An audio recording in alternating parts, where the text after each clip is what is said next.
local radio on the internet. Unfortunately, the current programme on this station imprecise too often.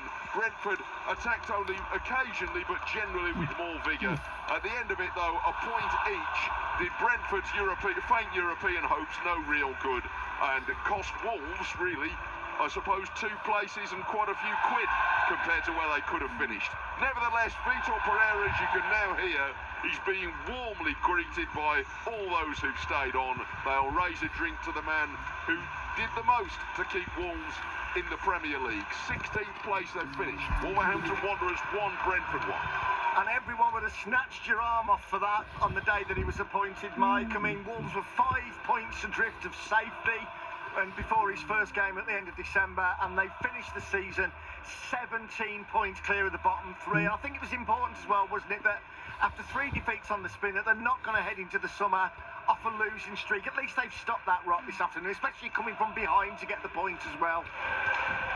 Yes, and, you know, we saw a number of the sort of trends of the season reflected today throughout the game. It was some fairly scrappy stuff at times. There was some really good football in there. You could see some good ideas in among it. There was no shortage of energy and effort. So there are some pieces there.